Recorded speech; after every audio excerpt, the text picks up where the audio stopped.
வணக்கம். இது உங்கள் ஜீவா சினிமா. இந்த தேசிய விருதுகள் வழங்கப்படுவதற்கு பின்னால் ஒரு அரசியல் இருக்கு, அரசியல் உள்நோக்கம் இருக்கு, டெல்லியோட விளையாட்டு இருக்கு.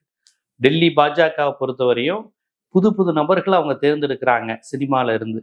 குறிப்பா அரசியலை பொறுத்தவரையும், தமிழ்நாட்டை பொறுத்தவரையும் தமிழ்நாட்டிலிருந்து தான் அவங்க அரசியலுக்கான ஆட்களை அவங்க தேர்ந்தெடுக்கிறாங்க.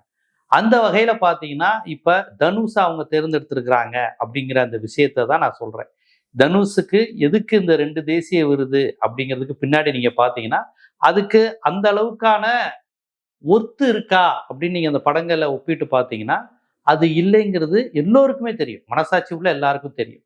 அப்ப இந்த தேர்வு குழுவில் இடம்பெற்றவர்கள் யார் அப்படின்னு பார்த்தோன்னா பாஜக சார்புடையவர்கள், பாரதிய ஜனதாவில் இருக்கின்றவர்களா அங்க இருக்கிறாங்க. கலா மாஸ்டர் போன்றவர்கள் பாஜக சாய்வு உடையவர்கள்ங்கிறது எல்லாருக்குமே தெரியும். அவர்களை போன்றவர்கள் தான் தேர்ந்தெடுத்தாங்களாம். இருக்குல்லே தி பெஸ்ட்ன்னு தேர்ந்தெடுத்தாங்களாம். தனுஷோட நடிப்பு, தனுஷோட படம்லாம் பார்த்து தேர்ந்தெடுத்ததா அவங்க சொல்றாங்க.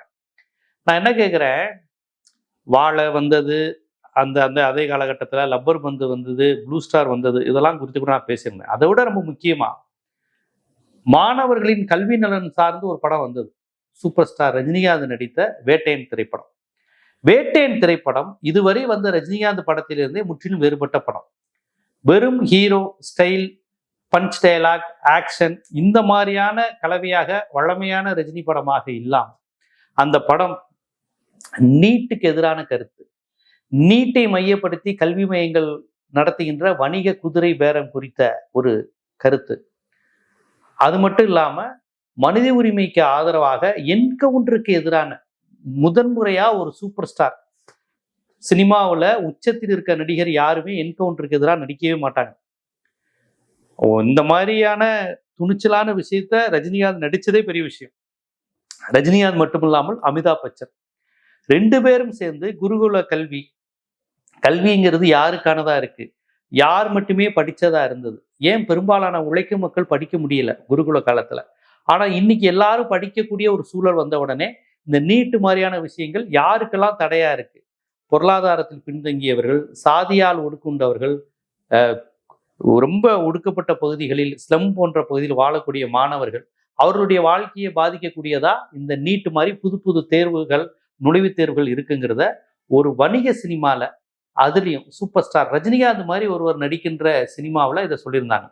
நீட்டுக்கு எதிரான படம், மனித உரிமைக்கு ஆதரவான படம், என்கவுண்டருக்கு எதிரான படம், அரச பயங்கரவாதத்துக்கு, காவல்துறையினுடைய பயங்கரவாதத்துக்கு எதிராக ஒரு சூப்பர் ஹீரோ நடித்த ஒரே படம் வேட்டையன்.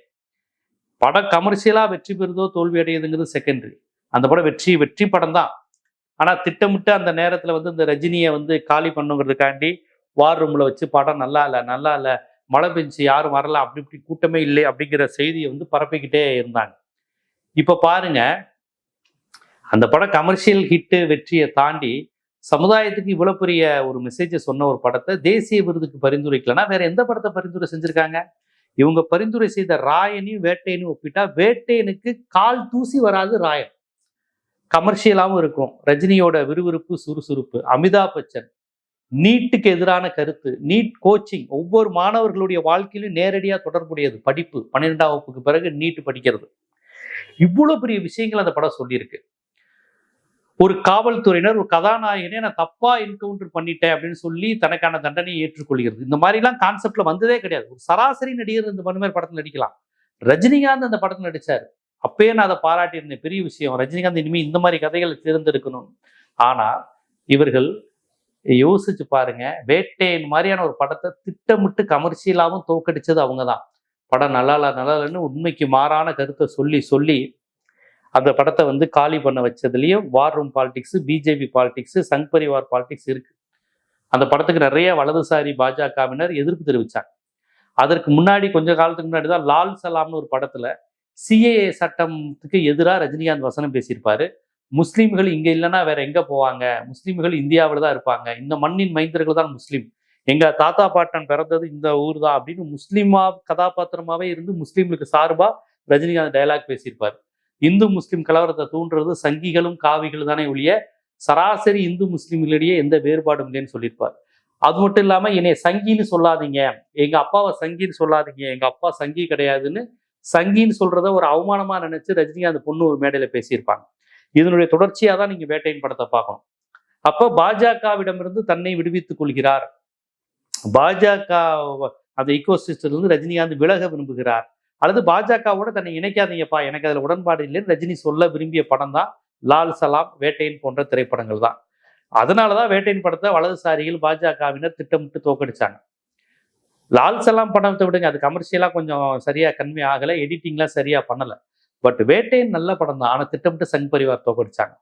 இப்ப 2024 உங்களுக்கு தேசிய விருது அறிவிக்கும் போதும் வேட்டையனை இவங்க தனியா துண்டிச்சிருக்கிறாங்க. வேட்டையன் லிஸ்ட்ல இருந்திருக்கணும்ல.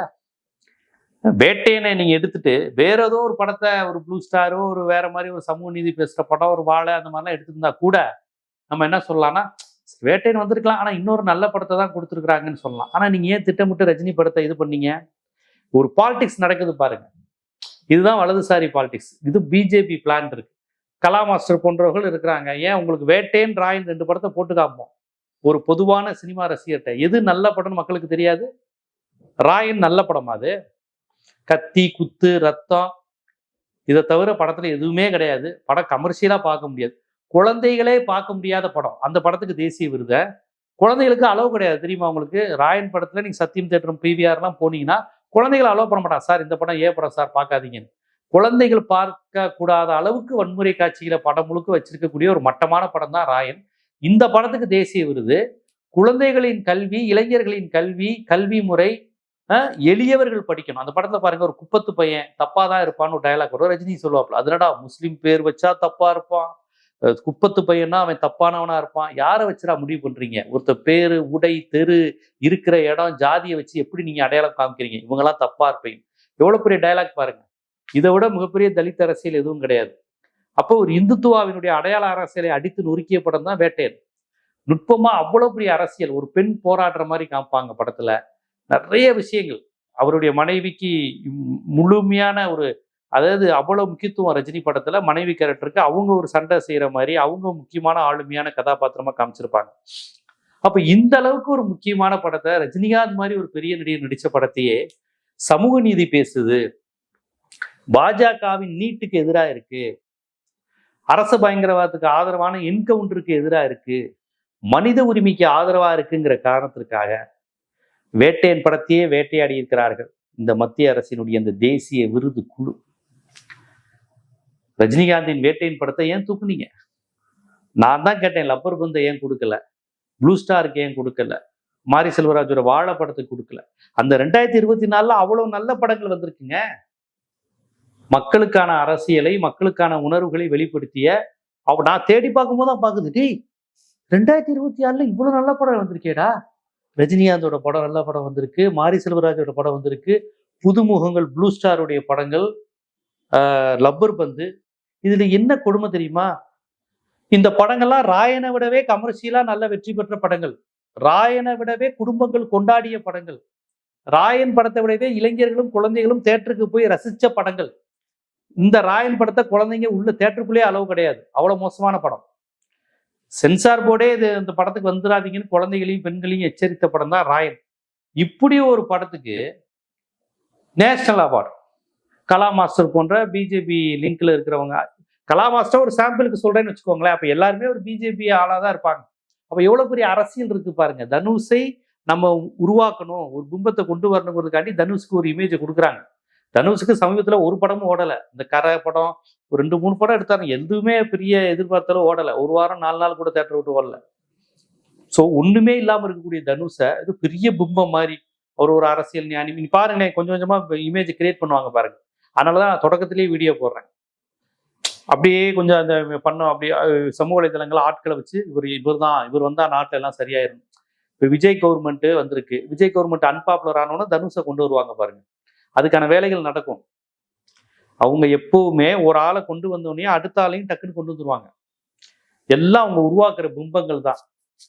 அதனால தனுஷை பாருங்க, இப்ப பாருங்க, தனுஷை ஒரு பெரிய ஆளா காமிக்கக்கூடிய வேலை நடக்கும், அண்ணாமலையை பெரிய ஆளா காமிக்கக்கூடிய வேலை நடக்கும். லாரன்ஸ்க்கு என்னன்னு தெரியல, டக்குன்னு நின்றுச்சு. கூப்பிட்டு அவங்களே திட்டிருப்பாங்க போல, ஏதாவது ஒழுங்கா பேசுன. அவர் ரஜினியை பேசினார், ரஜினியும் பாராட்டினாரு, விஜயும் பாராட்டினாரு.